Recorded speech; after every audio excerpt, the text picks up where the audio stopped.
State bank की जानिब से आज मॉनेटरी पॉलिसी कमेटी का इजलास होगा, जिसमें आइंदा 2 माह के लिए मॉनेटरी पॉलिसी का ऐलान किया जाएगा। मॉनेटरी पॉलिसी कमेटी शरह सूद में कमी या उसे बरकरार रखने का फैसला करेगी।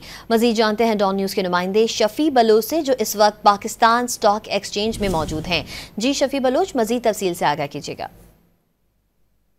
जी, स्टेट बैंक ऑफ पाकिस्तान की जानिब से आज मॉनेटरी पॉलिसी का जो है वो ऐलान किया जाएगा, जिसमें जो है वो तवक्को की जा रही है कि आज जो है वो शरह सूद में कमी का जो है वो ऐलान किया जा सकता है। और इस सूरत के बाद यहाँ पर क्या इसके साथ मुरतब होंगे, इस पर बात करते हैं। पाकिस्तान स्टॉक एक्सचेंज में ही हमारे साथ मौजूद हैं एक्सपर्ट शहरियार भट्ट साहब, इनसे बात करते हैं।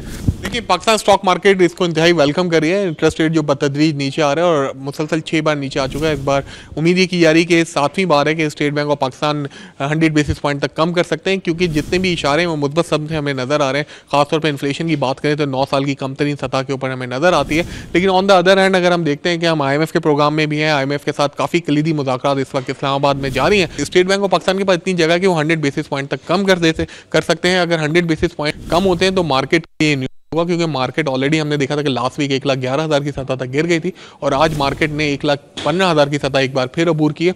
कि जो मॉनेटरी पॉलिसी कमेटी है उसकी जानिब से जो है वो आज इजलास मुनक्किद किया जाएगा, जहाँ पर आज जो है वो शरह सूद के हवाले से जो है वो अहम फैसला किया जाएगा।